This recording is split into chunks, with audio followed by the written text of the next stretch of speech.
Welcome. Our broadcast will begin in just a minute. Please stand by.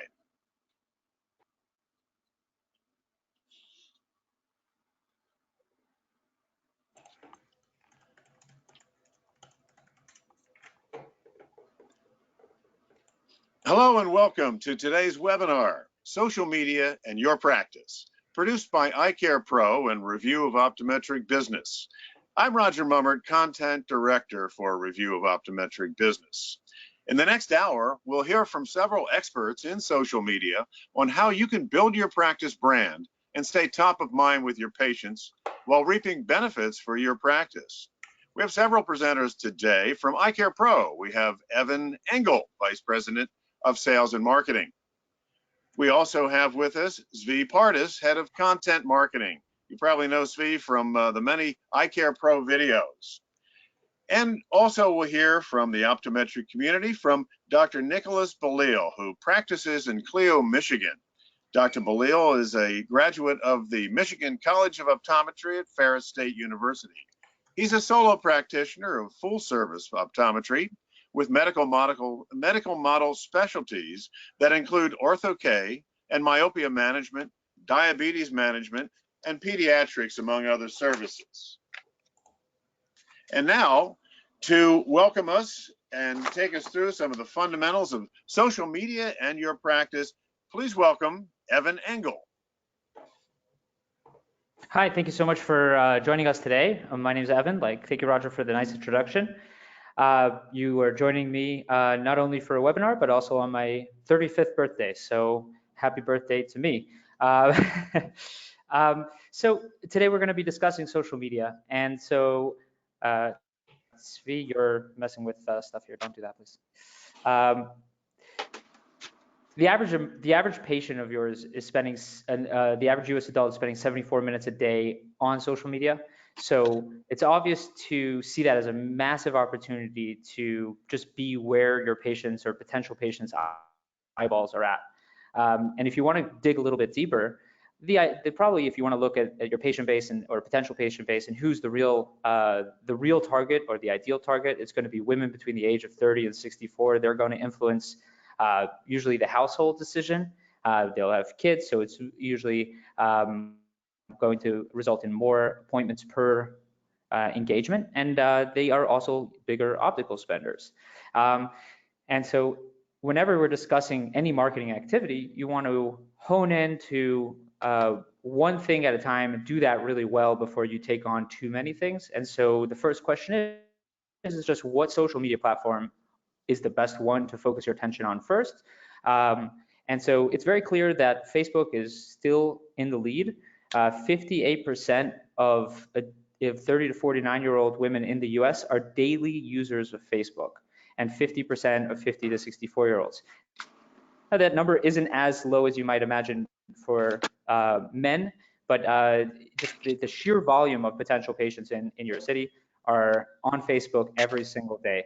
Instagram is a distant second, with 30% of women between the age of 30 and 49. So if you were going to choose a second platform to focus on, that would be the ideal second platform. Whenever you talk about any marketing initiative, the first thing you want to look at is just how much time you're going to spend on this initiative, how much money you're going to spend on an initiative, and how much that's going to result in terms of results for the practice. Every single practice I've ever talked to, so this is a stat that I think I'm pretty solidly convinced about, is that 100% of practices have limited time and resources. I've yet to meet a practice that comes on and talks to me and says, we have unlimited resources, what can we do? And so it always needs to be put in a framework of what should I be spending on my time and money on based on my limited time and resources. And so it's, even though this is definitely a webinar about social media, you should always take into consideration is if you're not there when people are actively looking for eye care, you're not showing up with good Google reviews. So I would take a step back and maybe reconsider why it is that you want to do social media. Is it because it's the right thing for you to do today, or is it because you're excited about it? But really, for our 1,800 practices that we work with, 90% of new patient growth is going to come from Google. And so social media comes when a practice does the basics right. They're showing up when people are looking, and then they're looking for the next step of their marketing. It doesn't mean that you can't do anything with social media, but every decision has to just be put into that framework. And so with that in mind, what we've done here today is kind of create a structure where there are basically 4 types of practices. And the 4 types of practices are practices that have different amounts of time and energy that they can spend on social media, and as well as that they should spend on social media. And so the 4 types of stages of practices are: stage 1 is a practice that we'll call outsourcing, which is nowadays you can't afford not to have a social media presence, just because then you really just don't look like a business that's even there. But we're calling them the outsourcing model, where you need to have some kind of presence, but it's really not something that the practice with your limited time, limited energy should be spending your time on. Maybe it's a practice that isn't showing up and they have more work that they can be doing on Google reviews, on content on their website and things like that. And maybe it's just a practice with very limited resources. Maybe they show up very well, but they have very limited resources. And that's the first stage. The second stage is for a practice that is ready to really take a plunge to do more on social media that's going to be advanced and effective. We're calling that document don't create. And this is the first step of creating content for social media that's going to be effective. It's not as big of a time commitment or energy commitment from the practice. However, it's really that first stage of doing content that is going to be effective. The third step is going to require a lot more time and energy on the behalf of the practice, called expanding. And that's where you're taking, not only are you doing a lot of documentation of what's going on in the practice and creating content that's good for social media, but it's where you're starting to leverage that content and expand your reach outwards to additional audiences and starting to really build the value of your social media presence. And the last step is social practice, which is a practice that does everything really well at the base level. Maybe they have a full-time marketing person at the practice. Maybe they have an agency level marketing company working with them. And that's where you can really do advanced things on social media. And we're going to look at each one and really kind of use Dr. Belil as an example of some of them, but also talk about what would be part of the strategy at each step, so that a practice at the first level can walk away from this presentation with some ideas of what they can start doing, a practice at the second level, third level, and fourth level. So the first stage is outsourcing. And this is an example of EyeCarePro's automated tool called Get Set Campaign. And what we have are around 600 different campaigns covering topics, every topic from products to promotions to seasonal topics, medical topics, new contact lenses, specialty care. And the idea here is that you're basically outsourcing the effort that would need to be done by the practice to create a Facebook strategy that is at the bare minimum showing that you're an active business. It's going to take advantage of some of the topics that are effective, and it's going to slowly, without too much energy and time of the practice, build an audience. The kinds of topics that you would want to cover for any practice. So you have seasonal topics. You can't miss out on use it or lose it or back to school, dry eye during the winter, UV during the summer. Those are topics that are going to be relevant. You got Mother's Day, Father's Day. Those are seasonal things, topics that are just going to work during the right time of the year. Then you have promotions. Every practice has sales, events, trunk shows, those kinds of things. And a good marketing calendar from an outsourcing perspective is to just realize, like, what are the topics that you should definitely cover. So every practice should definitely cover use it or lose it for a couple of months, and then even in the new year, renewed benefits. And every practice should do back to school, but promotions as well. Now you have products, so everything from vitamins for AMD to dry eye products to new transition contact lenses, frames, that kind of thing. And then you have education, talking to patients about things like the importance of blue light protection, or the importance of managing the progression of myopia. Those are topics that each practice is going to have a little bit of a different focus, but there's a lot of education that you want to get out, that's important to get out. I would say that messaging shouldn't necessarily only be on your social media platform. It could be emails, in-office material as well, but definitely should have an ongoing messaging and marketing calendar that's geared towards covering those messaging. Now, in addition to that like marketing calendar that you're creating, which would be seasonal, promotional, product related, and education, you also want to have an ongoing like share campaign. And the idea is that while you're not actively working hard on making social media the priority of growing your business at this stage, you still want to prepare yourself for the future, and you want to start building an audience. A like share campaign is pretty simple. It's like, share, or check in on our Facebook page for a chance to win something. It could be a $5 gift certificate. It could be a giveaway. This particular practice, Complete Eye Care, they reach out to their reps and they ask them if they have anything that they can contribute to their like share campaigns on a monthly basis. And what that does is that builds up your audience on an ongoing basis.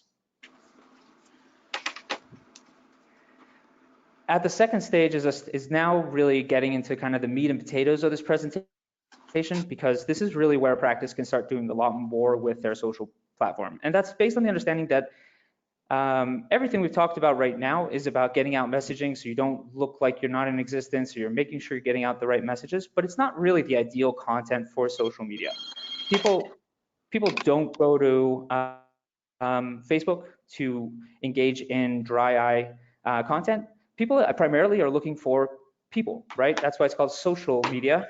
And so the idea of document, don't create is about creating content that really resonates or in sync with the kind of content that is going to get engagement on social platforms. So on the right-hand side, Dr. Balil's practice has a cute picture of a baby, and if there's one true statement that I could ever make is everyone loves babies. And then on the left side, you have a local principal who came in, and but the idea here is you're documenting your patients. An average practice sees 300 patients a month. Every patient, whether they're young or old, has friends, families, cousins, relatives that live in the city, and showcasing that patient is just an easy way to do the kind of content that is effective on social media. It shows that you have like a great relationship with your patients, and it also leverages your social platform to reach out to a broader audience and start creating engagement with your community. Dr. Balil, are you on with the audio? Yes. Okay, so here I noticed one thing. So Dr. Balil, we chose Dr. Balil because he's a very nice guy, but also because he's kind of in the middle of different stages. So he's definitely not on stage 1 of the outsourcing, but he is kind of somewhere in between stage 2 and stage 3. But one of the questions I have here is tell me a little bit about these posts that you have here are really leveraging the people that you have in the post to talk about a specific topic. You got back to school at the principal, and you got the baby with infancy. So could you tell me who gave you that idea? How did you come up with that? And just share a little bit about the experience of documenting the patients in your practice. Well, first of all, thanks for having me and featuring me on this. I appreciate it, but I don't know if anybody specifically told me about either of these things per se. It's just been something I've learned through experience and trial and error with doing Facebook posts for years now. As far as I've found that many people do not respond to just basic eye facts. So if I did a post that just had a graphic about infancy and it was just informational, people are very unlikely to interact with that in any way. And then Facebook will tell you how many views that each post gets. And so you can see, oh, this one didn't have very many views. Whereas if you try and interject the educational information with a personal side, as in both these scenarios of attaching the picture of the cute baby and the local school principal, then people are way more likely to engage in that. And really, both these scenarios weren't pre-planned. The infancy one is actually my front desk receptionist. So that's her daughter. And so that was an easy one to just ask and say, hey, we're done doing this. Why don't we snap a photo and we'll post it. And then for the principal one, she was a new patient that came in early August, and she was very pleasant woman, and I thought she was pretty good natured, and it just kind of popped in my head of, oh, this is back to school season. This is a principal. She's getting her back to school exam. And I just asked her, would she mind doing this? She said, no, not at all. And so again, just had my assistant snap a quick photo, and then we have it posted by the end of the day. And again, both these had very good reactions as far as total likes and views and things like that. And so then we use that feedback to then, to tell us what works well in the future. But I'm the person at our office who makes our posts. I just do it on my phone. I might take the picture myself or have an assistant take it and text or email it to me, and then I upload it because I like having control over what the message is that we're getting out there. So one thing that I often hear is doctors are a little concerned, maybe, patients are not going to respond well to the concept of getting photographed. Has that been your experience at all? No, I'd say most people are pretty up for it.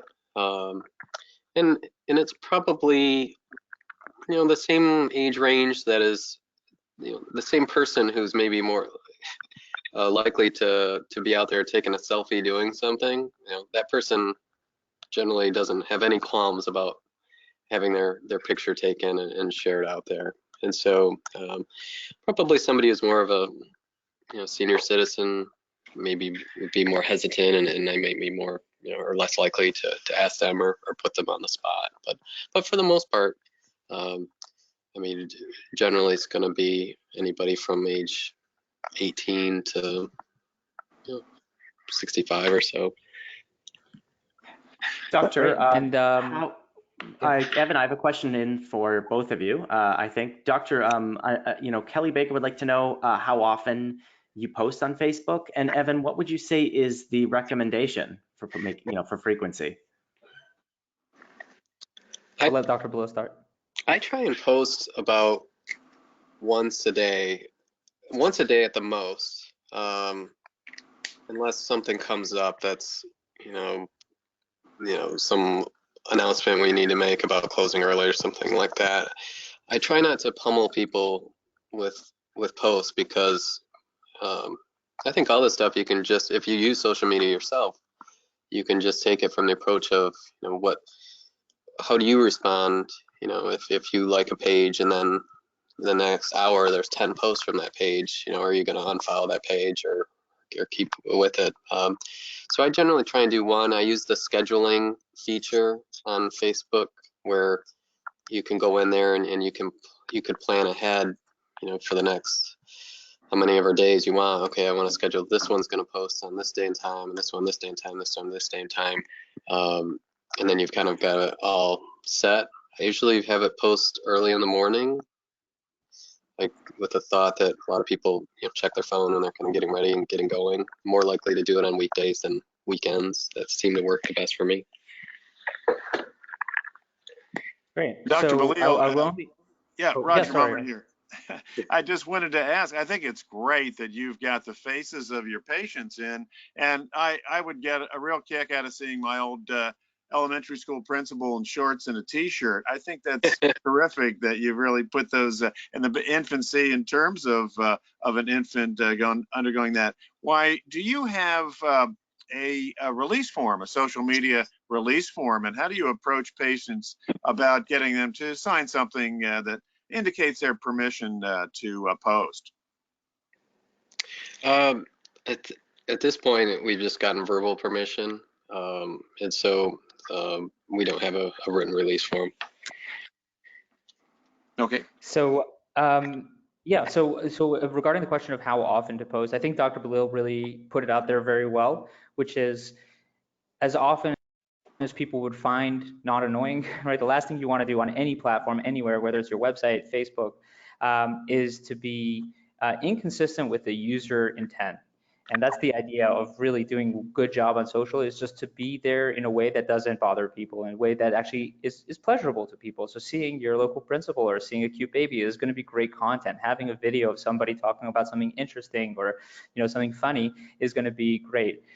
There is a consideration in terms of volume of posts, which is that the Facebook algorithm is going to show around 6% of your total likes, the post that you post.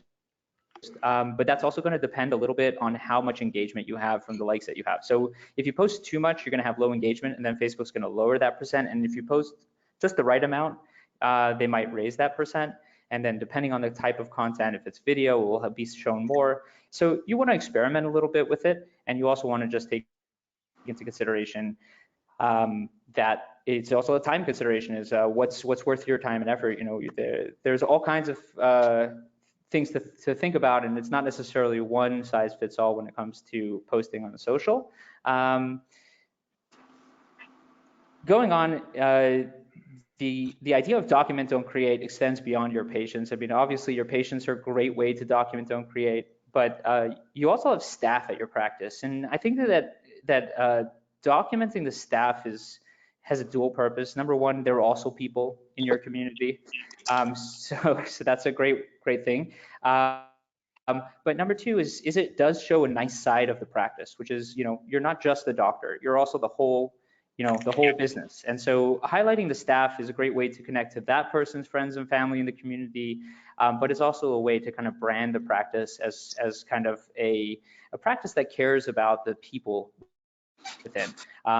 And so we can see here that this post by one of the practices that I used to manage is it got amazing 190 reactions on a just a regular organic social post for a practice is pretty incredible. And that's definitely way beyond their average. And that's because that person has interacted with hundreds and hundreds of clients over the thousands of clients or patients over those 10 years. And those people are happy for that staff member. So things like documenting work anniversaries or birthdays. I just saw a recent practice post, one of their staff members got engaged and they had a video of the proposal. And just like life events is a great way to document your staff as part of your social media strategy. Another thing that is just really cool about social media is it's a way to engage your staff. And often your staff are people who spend a lot of time on social media. This practice did post about National Creamsicle Day. I don't know that existed until I saw this post. But they've empowered their staff to be fun with their social media platform. And just come up with cool ideas and unique ideas and let it go kind of where they enjoy it. And it builds up a kind of atmosphere at the practice, which is kind of empowering and enjoyable to work there, and also showcases that to potential patients and to your community. And so they come up with all kinds of wild stuff that they do, this particular practice, and this is just one example, but that's a really interesting example. Evan, Dr. Belil, I just want to circle back to an issue that Roger raised and a number of people have sent in a question for, and that's about media release and HIPAA. And we actually, as a company, take HIPAA pretty conservatively, and we do recommend that anytime you're putting a patient image up, you use a media release form. And I've just put that in the chatter where you can get a generic one you can all download and use for your practice.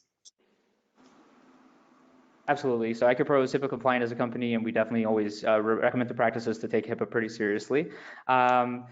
So when it comes to sharing and documenting the going-ons in the practice, so it's not just about the staff, it's not just about the patients, but people want to see kind of the back end of what's going on behind the scenes of your practice. You're a local business, you're people, you're interesting inherently. You know, I saw this post by Dr. Belil that he went to Badlands National Park, and to be honest, I was like, I want to ask him about that because that was just a few days ago. How was it? It was great. and how did you come up with that concept of really, you know, this is nothing to do with optometry at all. This is really just about you and your own personal life, but you're sharing that on your business page. Is that a new thing? Have you done that for a while? And have you got any feedback on that? It's something I've done off and on for a while, and just sort of taking from the feedback of, you know, I have pictures of my kids up in the office, like in the exam rooms, and people will comment on those pictures in my exam room all the time, you know, wanting to know how old they are, or, you know, their names, or, you know, comment, you know, the they're cute or they're growing, and because they remember the different picture from the year before, and so I just kind of took that the next step of, well, if people enjoy seeing printed pictures of our kids or family photos when they're here in the office, and I'm sure they would like occasionally seeing some online. And so, but this post was mainly twofold, just that trying to generate some engagement of knowing people are much more likely to engage in a photo like this than, fact about glaucoma. But then also just sneaking in the information of, for anybody who called last week and I was out of the office, this is why, and then I'm back now. So if anybody needs to get something taken care of, then now's the time to do it. And by the way, you I mean, your family's wearing protective eyewear there out in the Badlands, I see. Yes. Statement? So really, this is just a very good example of being just a practice that does a very good job of documenting the patients, documenting the doctor's life in a very effective way. You can see that the engagements that he has and the likes and shares and stuff like that is amazing for a relatively smaller city, and definitely just you're doing a great job of documenting the patient experience, documenting your experience, and giving a little taste of behind the scenes of your life and your practice. So I think you do a fantastic job of documenting. What kind of camera do you use, Dr. Belil? These are just the personal cameras of either myself or my wife. I have an iPhone. She has a Galaxy. And it was actually my wife who put together that collage for me and probably took many of those photos as well. And so, and she's kind of my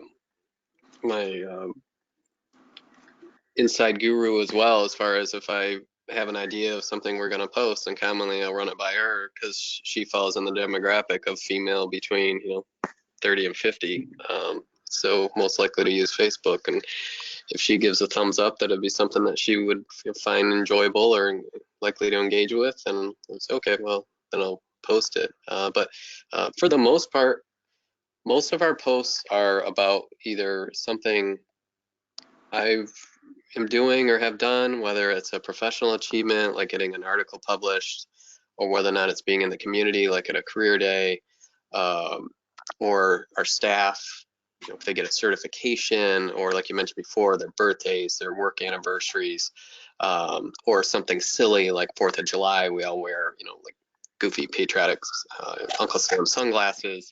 And so I would say, as far as putting pictures of patients out there, is something that I don't do real often, and partly because of the issues with HIPAA and trying to get them to sign a form and things like that. And wondering if that's maybe where they get kind of uncomfortable of them having to sign this written release or things like that. And so. Okay, great.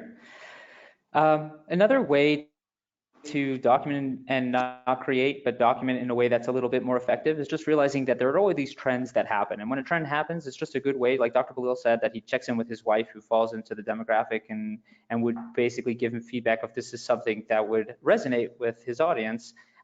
So a craze on social media, like the 10-year, how you're going to look in 10 years, is a great example of just something that people are currently showcasing that they're interested in, and therefore that that's something that will resonate probably with the audience.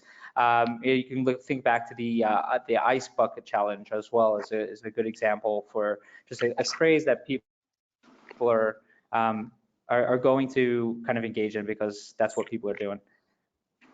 But one thing that I really liked about what Dr. Belil does as well in documenting is that he doesn't only document through photographs, but he also documents content I believe that he sees elsewhere and that he finds interesting, and he thinks that his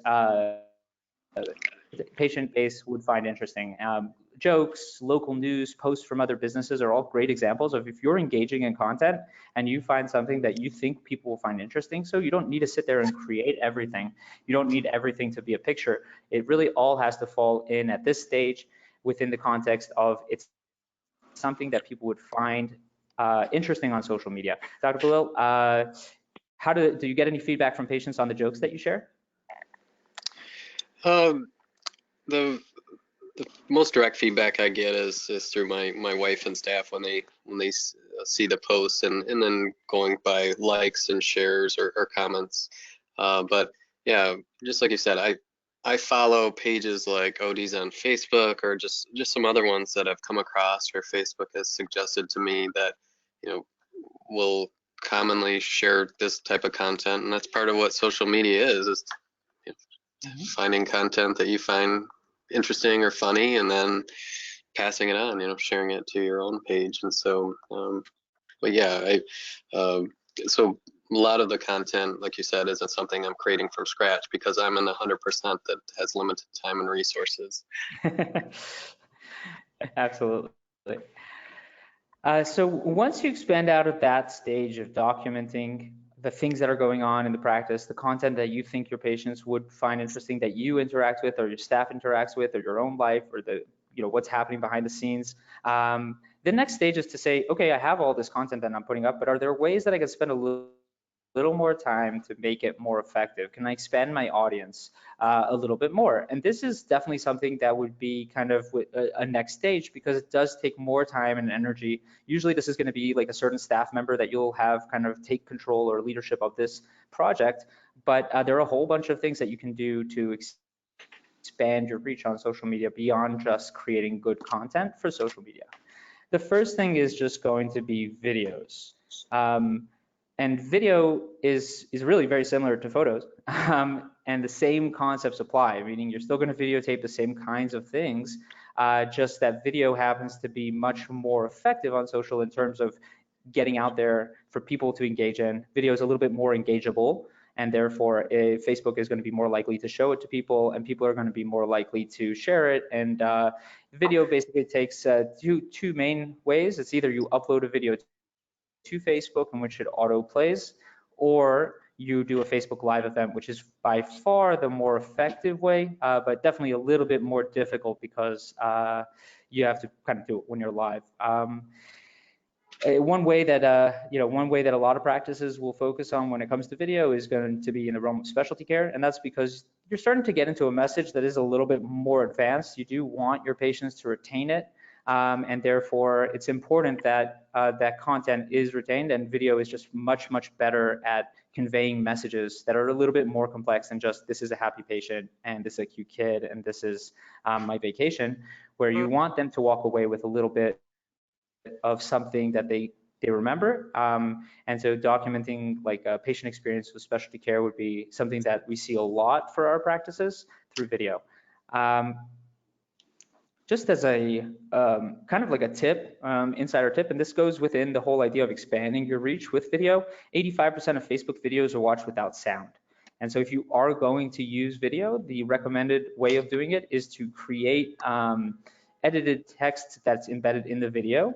Definitely not posting like a YouTube video, because that is just going to be a link that clicks out and nobody wants to leave the platform that they're on. And so as just a piece of advice, if you want to do something like that, capwing.com is a great free tool to do things like create embedded text and create this title that's built into your videos, that people, when they're scrolling down their Facebook feed, you're gonna catch their eye a little bit more. Capwing is a pretty cool tool because it also allows you to create memes. It also allows you to resize for different platforms. So as a free tool, obviously I don't really recommend doctors to spend a lot of time on this, because I think there are things that they can do that's going to add more value. But if you have a staff member that's interested in getting more involved in your social strategy, this would be something that is definitely recommended when it comes to social video.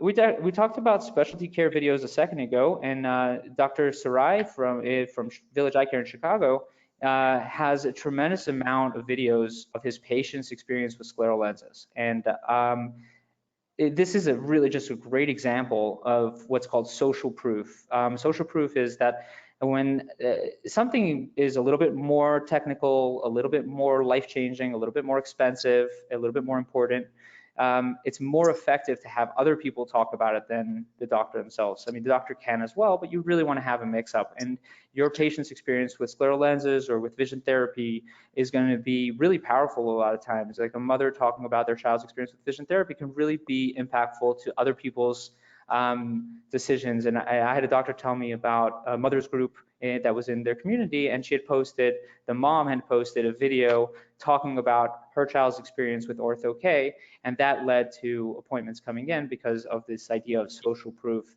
And so video is just a very dynamic way on social to engage with people, and it's a very effective way, especially when it comes to like a little bit more advanced topics.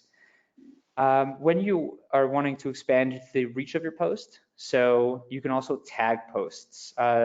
Tagging can be done, you can tag individuals, so you can tag your staff members, you can tag the person that you took a photo of, you can also tag other local businesses, and this is just a way to expand your reach organically without spending money on ads or anything like that. It's pretty simple to do, and just it's an easy win in a sense. There are a couple of different tags that you can use. So there's topical tags. So Dr. Balil's post, if you saw before, they have some topical tags there. So topical tags are a way that somebody else can see you if they're looking for something. So Twitter is a social media platform. Twitter is either the second or third most used search engine in the world, after Google and probably YouTube second. And the reason is because a lot of people are looking for, they might be looking for best colleges, or they might be looking for the best, Vietnamese food. And if you're tagging your content in that way, you'll be shown when somebody's looking for something to do with optician's life or, learning.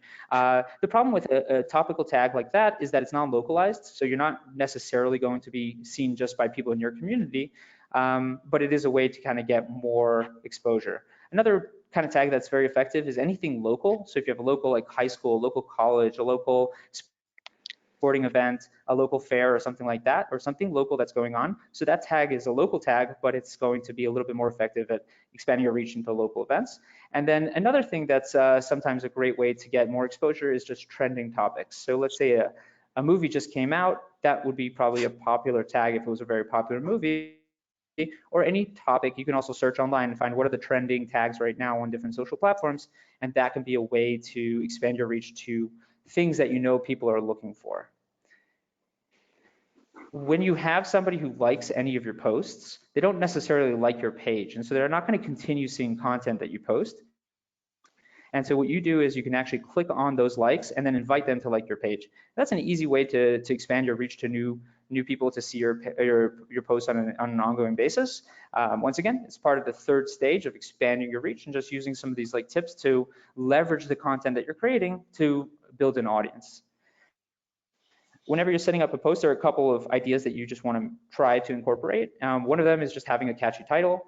Another is to make sure your descriptions are robust. There isn't really a length that you have to fit in, but the stats show very clearly that not having a description that's that's not the ideal, and you definitely want to have a longer description rather than a shorter description.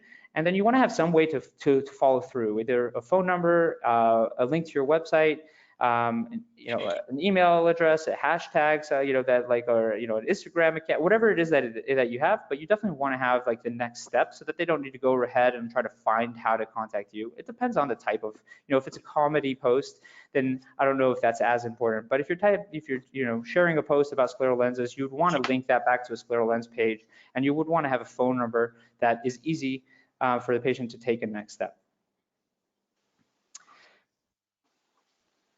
After you've kind of leveraged the content that you're creating, created video content, now it's time to really talk about, well, what's the ultimate step, or what a practice that really is firing on all cylinders, really leveraging their social media presence? What would they look like? What are some of the things that are a little bit more advanced that you could do, your staff could do, to really take your social presence to a higher level?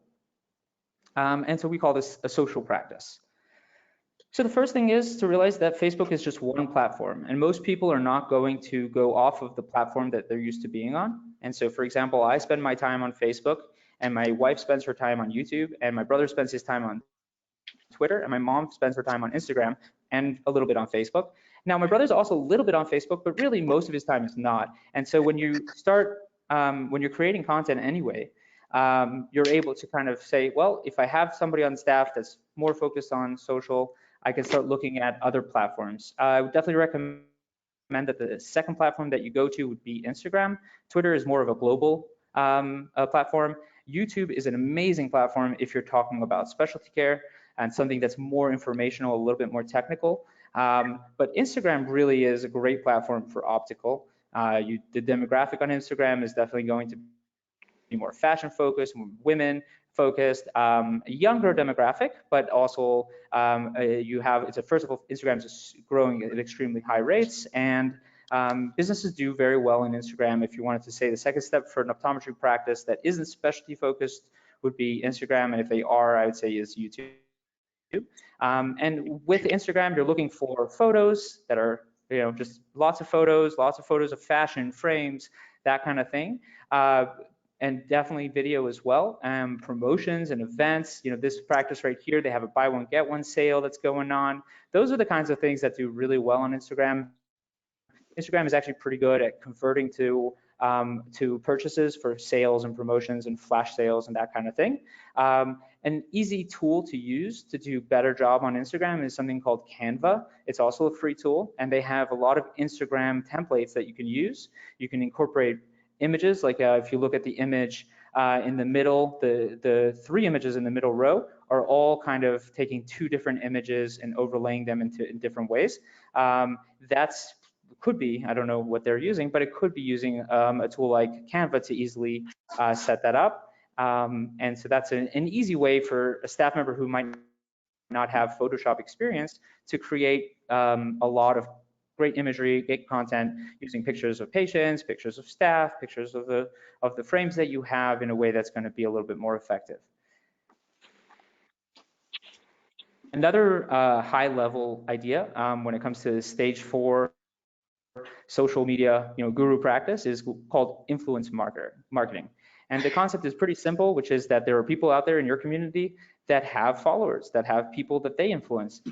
This is a practice of mine that I manage still, Professional Vision Care, and they do co-marketing with a dermatology clinic and a dental clinic for local events. And that way they're leveraging each other's audience to start kind of engaging in a way that shares their audience.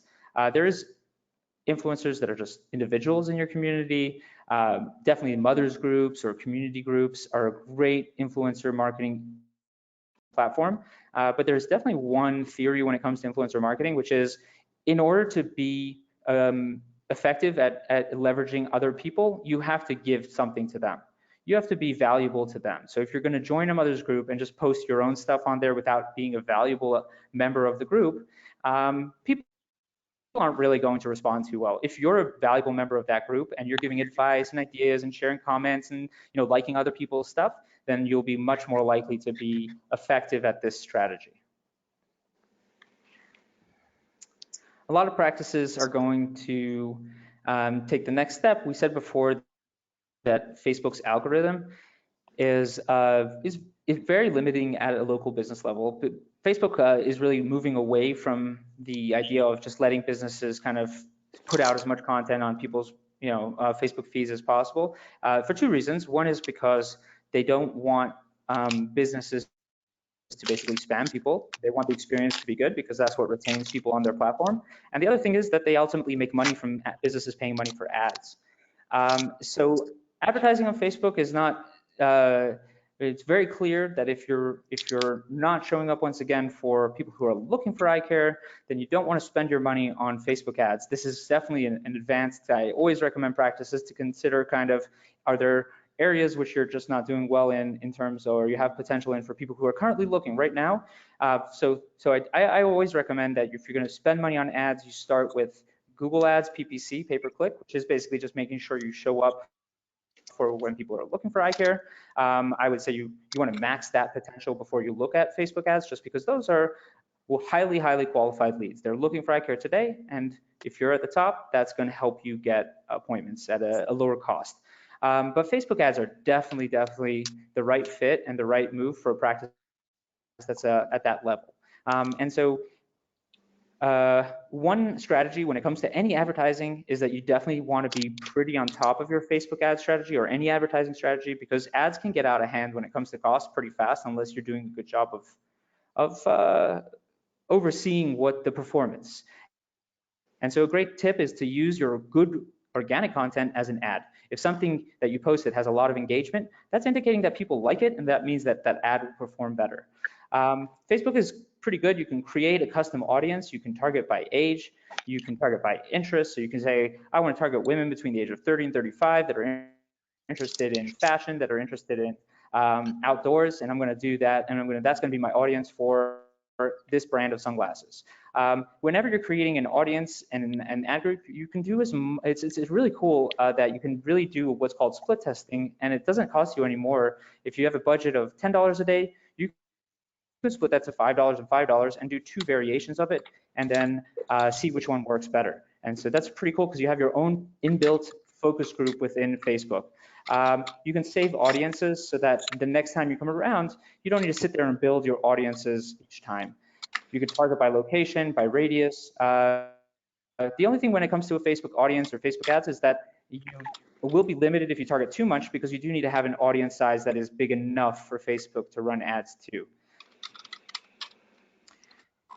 Facebook advertising can take another level of kind of advanced marketing, which is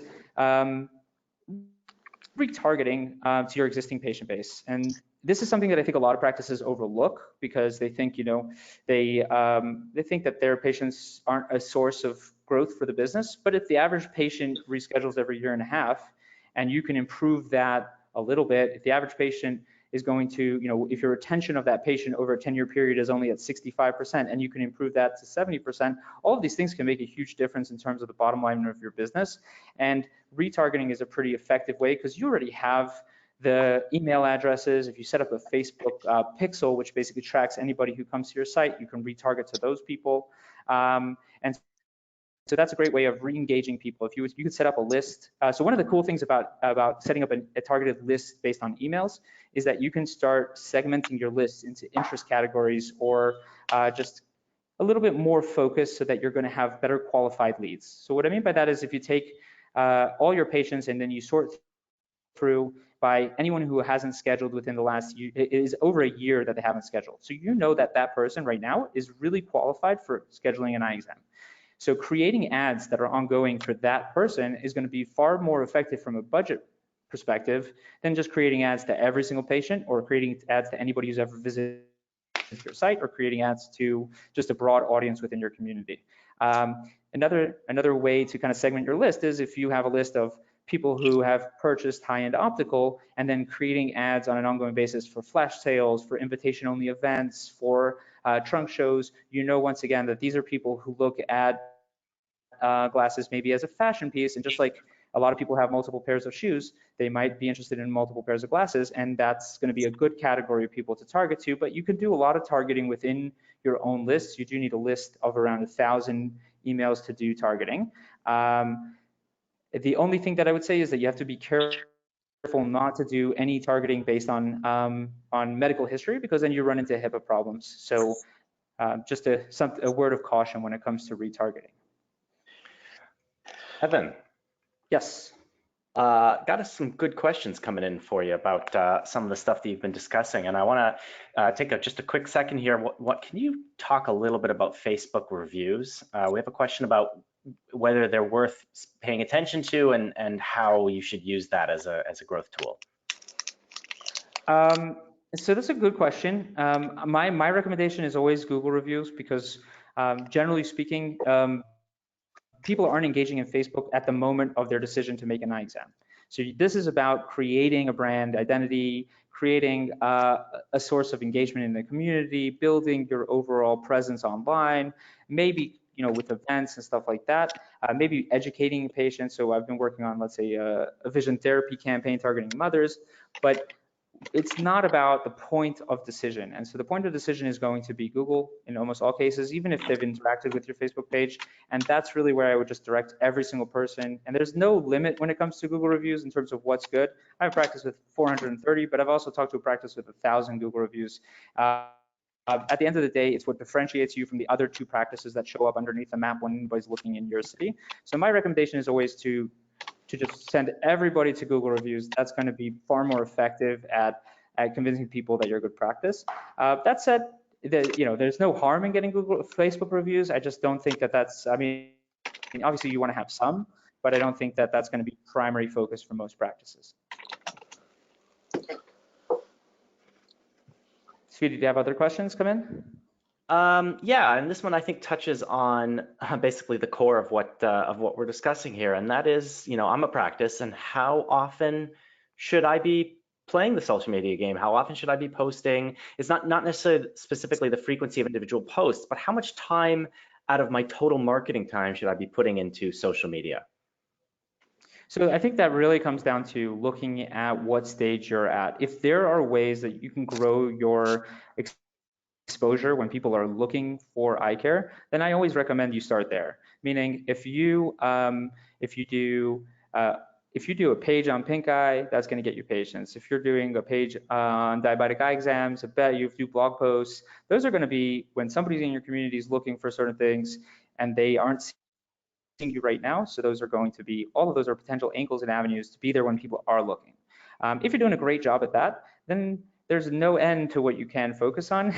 Marketing, I think in general, it's just the more you do, the better it is across everything, because the more you're a brand in your community, the more you engage in your community, the more active you are across the online space, the more effective you'll be. But I think for most practices, I would recommend a doctor spending their time doing videos for their website than doing social media, because that's going to be more effective usually to bring in patients. And then in a lot of cases, I would say would more fall on a staff member who likes doing it, who's interested in doing it, and empowering your staff to be more involved in your social media presence.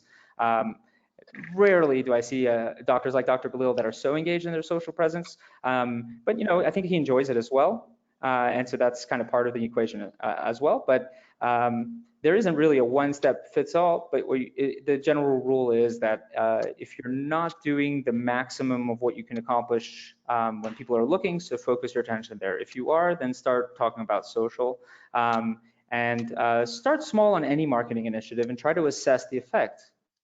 Right? If you see that it's having an impact on your practice, then that's amazing. One of the nice things about the practices that work with us is that we learn from every practice that we work with what is and isn't working. And so, Dr. Galil, you work with Alex, is that correct? Yes. So do you and Alex ever talk about your social strategy? Yes, we speak. We have a phone call once a month.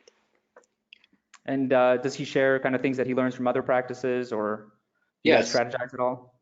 Yes. So he shares he feels like has worked well with the other accounts that he manages, and we try and tie together, what's going on in that particular month or season, and then also if he's building new content to my website, then we try and tie those things together. Like every month, he emails me a new blog post that they put on our website. So then I'll take that and then I'll post a link to that on our Facebook page to try and keep the two connected as much as possible. So, I think that part of social media strategy is going to be a little bit of learning what works either for your practice or for other practices just like yours. Yes. Svi, any more questions come in? Well, we have a couple. One is if you need a HIPAA release for a Facebook review, and I'll send out basically an answer to that, but in short, no. But your responses need to be HIPAA compliant, so that's where you need to be careful. Let me see if I got something for you related to, okay. Okay, so someone is asking that they're a marketing coordinator and an optician, and how do you separate the two as a priority, or is that necessary? That's a good question. I don't know. Tzvi, do you have an answer for that? If we're talking about your social media presence, I think, it's one brand and you don't necessarily need to separate the two because it's all about engagement. You're not trying to get definable sales per, interaction with social media. It's very different than, dominating a local search result. So from the marketing side, you want to make sure that you're ranking well and drawing traffic that's turning into appointments, and those are sales opportunities. From the optical side, that's important, but you also want to engage with what you have to offer on a more social level, and that's where I think you'd use social media more, but that's not again on a sale to sale kind of level, if that makes sense. So when we're talking about any social strategy, but specifically when we're talking about advertising on social media, there's a really, I mean, Neil Schaefer, who's considered one of the leading experts in marketing on social for local businesses, for smaller businesses. He has a really amazing approach to social media, and I think that if any of you want to kind of follow somebody who has great ideas, he'd be one of them. But he mentioned something, which is that sales on social media are not instant. Nothing happens the first interaction. A post doesn't generally, like Svi was just saying, social media is very different than search. Search is when somebody's looking for something, they want to schedule an eye exam, they have pink eye, they are interested in transition lenses, they're going to go to Google, they're going to look for it. That's the vast majority of appointments that happen, 90% plus. But on social, it's not about the instant result. It's about starting to build up multiple engagements over a long period of time that are going to start creating value over an extended period. And so Neil says that there are 10 to 20 touch points on social for a single sale, which means even on one topic, there are 10 to 20 touch points for a sale, meaning Dr. Balil's post on infancy would require around 10 to 20 posts about infancy for it to really be effective, to really engage mothers. Now, I'm working on a vision therapy paid ads campaign for Dr. Nate from Bright Eyes in Tampa, Florida.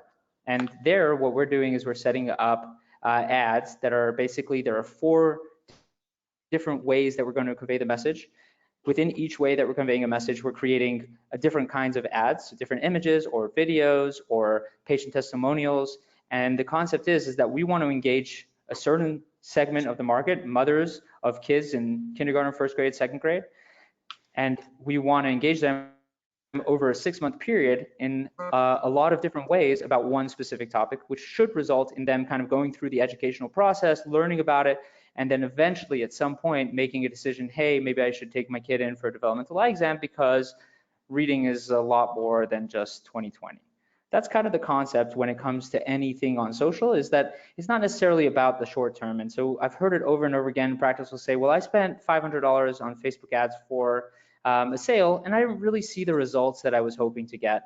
And I would say that that's really not the way to use social ads. It's really about looking at the probability that over a long point of time that you're connecting with people in your community, you're creating this awareness about who you are, that you're going to start getting more growth for your business. And it's very important not to show the same advertisement over and over again. I bet some of you have experienced that, where you go to a website and then afterwards this ad just follows you around everywhere you go. That's called retargeting. And oftentimes what you'll see is you actually get very annoyed at that brand. You no longer want to purchase that thing. That's called ad fatigue. And so if you are going to talk about, let's say, specialty care, or you want to start marketing a little bit more aggressively on Facebook through ads, so that has to be something that's brought into the picture, which is I want to do multiple touch points over an extended period of time with multiple different ways of talking to somebody about the topic. So once again, there are really 4 stages to social media. Obviously, every practice is going to be a little bit nuanced in here. And the concept is to take a step-by-step approach to anything you're doing in marketing, whether it's creating content on your site, whether it's about marketing internally in the practice, or whether it's about social media strategy. And it's taking one step at a time, making sure and verifying that what you're doing is effective and it's working. And so the first step is, once again, saying, I need to do social media. I need to be a little bit more out there. I need to get messaging out that's important, but I really can't afford to spend time and energy on it because I have other things that are more important when it comes to marketing. That's a lot of practices out there. The second step is really a practice that in most cases has a staff member that can get engaged into being more involved in social media, and that's document, don't create. Start creating great content. Start testing out different ways of creating content. Patient pictures, staff pictures, events, local community events, that kind of thing. The third way is expanding by doing some more technical stuff, doing more video, and tagging and that kind of thing, and starting to expand your audience. And then the last way is to look at other platforms and looking at paid ads as a way of really an influencer marketing. So thank you so much, Dr. Balil. Thank you, Roger, for having us. Any questions before Roger kind of wraps up the presentation? I got a question coming in for you, and it's kind of a big one because it touches on a bunch of topics. So, how do we measure effectiveness of our effort? So I would say break that down. How do you measure effectiveness social media, and then how do you measure effectiveness sort of globally? That's a very good question. EyeCarePro is really, so it's very hard to measure the effectiveness of social media. That's the honest truth, because you're engaging them at a point of contact before that's directly related to an eye exam. And so that's why it has to be kind of put as a secondary, almost like, idea. One way is, you can look at just, the total kind of likes being added to your page and engagement into posts and stuff like that. But definitely you can use things like call tracking numbers. So that's one way of looking at it. Did this series of posts or this ad, did it result in any calls? Call tracking numbers are pretty simple to set up. They're very cheap to set up, and they're a good way to verify. Your Google Analytics will show you if people clicked from Facebook, but I'll tell you that they don't. People don't leave Facebook to schedule anything on a grand level. It very rarely happens. Practices that I've run, I've run tens of thousands of dollars of ads, and it just doesn't result in people clicking out of Facebook to schedule eye exams on a very frequent basis or in a meaningful ROI way. So it's much harder to judge the effect of it, and it's hard. Sweet, do you have anything to add to that? No, I think you pretty much covered it. Social media is fundamentally about branding and community engagement and making sure you're in the back of people's mind. And it's hard to measure that.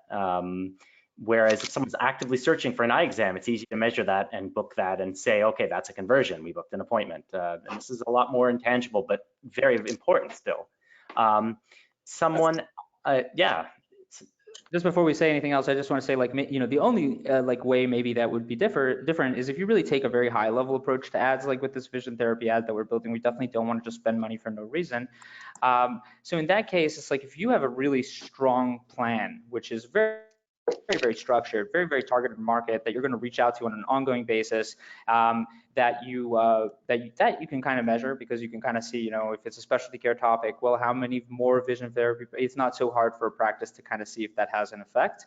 Another thing would be if you're going to market for like a trunk show or an event, you might be able to kind of see how many people sign up for that event or trunk show. That would be kind of something that is maybe, or flash sale. Those are things that might do a little bit better at kind of measuring the effect of it. But for general care appointments, it's definitely not something that's very measurable for most practices. All right. Well, we have a tough question here. And the person's asking, in terms of social content, some of your examples did seem pretty salesy in terms of doctor services and offerings. I was taught to be very soft sell on social. Where do you draw that line so that patients and prospects don't feel like they're being sold to when they're on your social pages? Or are we saying that they don't mind being sold to?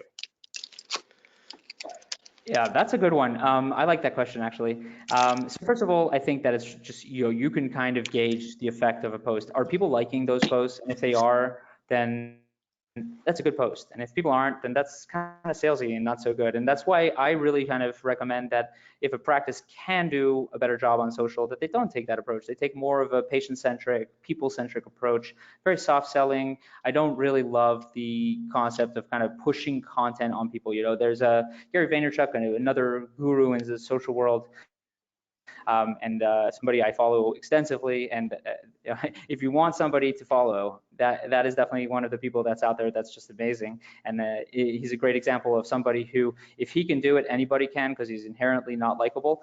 And I think he has 26 million followers. But he says that you got to respect the platform and respect why people are going there. And that's the only way. You have to create value for people. If people love like comedy, they like cute babies, they like to engage in the people in their community, like they like to see the high school principal, that's going to be content that works on a social platform. If people go to Pinterest to see the latest fashion, so then that is something. Now, Pinterest is not so good for local businesses, but people go to Instagram more to kind of get an idea of fashion, so then that might be somewhere to focus. If people go to YouTube to learn more about solutions, so then that would be a better place to put content about specialty care. So you definitely have to have an approach of, I want to take a look, respect the platform. Now, the only caveat to that is, if you're not going to do anything, still better to have something on your Facebook page than nothing at all. So the only thing weaker than salesy content is to do no content. That's a great tie-in then to this next question, Evan, and it touches on, well, I'll just read it. Do you think it's important to change your content based on platform? For example, sometimes I'll share what I post on Instagram, on FB, and I guess the question is, where should we focus our effort with limited time? Yeah, so you want to focus your effort on doing one platform well, learning what works on that platform before you extend to another platform. That's very, very simple. Unless you have somebody who in your staff who's really high level and they can take content and learn about each platform. Gary Vaynerchuk has this concept of basically taking one major piece of content and then cutting it up into different kinds of content for different platforms. Every platform has different reasons why people go there and different forms of content that's going to be effective. The length of a video on Facebook is going to be totally different than other platforms. The kind of imagery you need on Instagram is going to be different than the kind of imagery that's going to be effective on Facebook. The kind of stuff that you're putting on any platform has to respect that platform. I just think that it's very simple that you don't want to extend yourself out to other platforms before you do one well. And if you're going to do one well, usually that's going to be Facebook. Unless you're a specialty practice, then I would say definitely YouTube would be the place to go. Okay, so we have another question that dovetails with that one nicely, and it's they run 3 different social media accounts, one for each specialty that they offer within their practice. Should they all be updated in the same day, or should they spread it out? And I'll add the question: does that make sense? Would it actually be better to have one social account for the practice entirely? So I would recommend that you don't do social, and you spend all your time doing lots and lots of videos and lots of content. Specialty care is much more effective when people. Specialty care is much more focused on solutions to problems, and having positioning the practice as a resource on a specific topic. It's not really a social community-based product. It's really a higher level of expertise, and the fact that I can help you if you have Fuchs dystrophy and keratoconus, and using video of the doctor to showcase that, and leveraging that video across multiple different platforms, and then creating content about that topic. So for specialty practice, I don't think specialties really fit so well into the social media paradigm. At least not, well, YouTube is a social paradigm, so I guess it does, but not so much on the traditional social paradigms. And I would definitely focus more of your attention on the website content that you have, just understanding that people are willing to travel much further, and that very few people have pages on the 35 dystrophies that are conditions that people might look up for solutions that would be relevant to scleral lenses. And people don't have content specifically related to Down syndrome and cerebral palsy and autism when it comes to vision therapy. And just having information about it, and just having a video about it that that can be used on YouTube and your website and transcribed into unique content is a far more effective way to use the time. And then I would say, even beyond that, if you have more time, then I don't think I would spend time on Facebook or social either. Then I would look more within the world of referrals and working on that. And that is, in a sense, kind of influencer marketing, but just not influencer marketing on social media. So my recommendation, and that's kind of like an area where I definitely have a lot of experience, is that you're not going to get the ROI that you can get in other places for specialty care on social media. And definitely have practices that do put stuff on social for specialty care on an ongoing basis. But I recommend that you reconsider how to use the time and effort that you're currently spending on social media for your specialty care, and thinking about maybe more effective solutions. Fantastic. And what a great question. Someone's asking a pretty engaged question here about their GMB, and they're asking, how should my GMB be updated as frequently as Facebook? Ooh, now we're talking about people who I like. Sorry. GMB is huge. I mean, anything you can do on your GMB is going to be massive. And this goes into, once again, the whole idea of if you're not maximizing your potential when people are looking for eye care, then you're really missing just a much bigger opportunity for new patient growth. The average practice GMB might be seen 5,000 to 6,000 times for what's called discovery searches. People looking for they're not looking for a doctor or a practice address or a practice name. They're just looking for stuff like eye exam near me, or optometrist in my area, or dry eye treatment, or whatever. And so any activity you take on your Google My Business, whether it's adding pictures or photo or video, or whether it's adding a Google post, or obviously reviews, responding to reviews, highly recommended. Do that as much as you can. as often as you can. For sure, Google's own calculation is based, 40% of their calculation for a local business is going to be based on your Google My Business listings alone. That's just 40% of who they decide to show up. So if you're going to do, if a practice wants to know what the one thing they should do is just, before you even talk about working with any marketing company and doing websites and content and all that, is that you should maximize your Google My Business with reviews, response to those reviews, posts, photos, information, questions and answers. Anything you do on your Google My Business is definitely going to be effective and worth it. We have another question. She says that I don't want to necessarily capture new patients. I want to make my current patients aware of our media presence. How do we do that?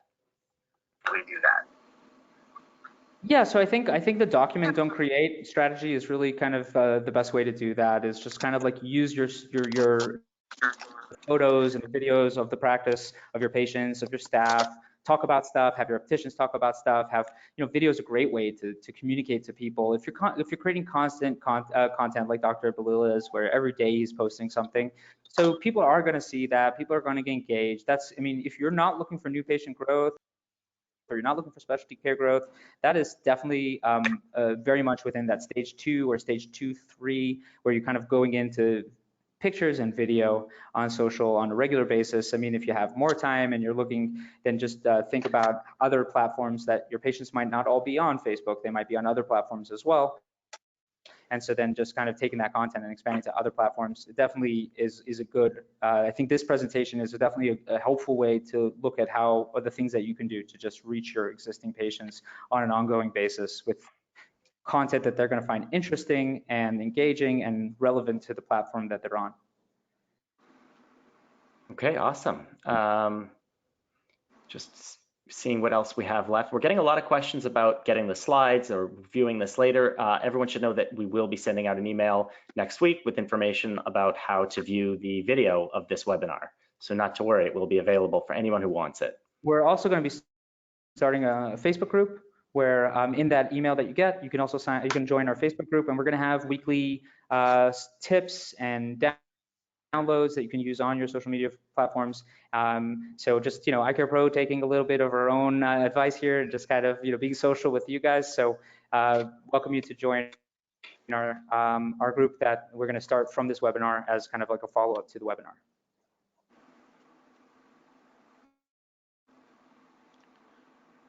Okay, I think it's over to Roger Tzvi, or do we have any more questions? I think that's it. Okay, Roger. Great. This is you a happy birthday. Yeah, happy birthday, 35th. Congratulations on your youth. Why, we want to thank Dr. Balil for some great examples and wonderful illustrations of how he uses social media in building his practice, and want to also thank Evan and Tzvi from EyeCarePro. As was mentioned, in the next week, you'll get an email with the address for reviewing or recommending to a colleague the webinar itself, and where you can learn a great deal more and discuss that with your staff also.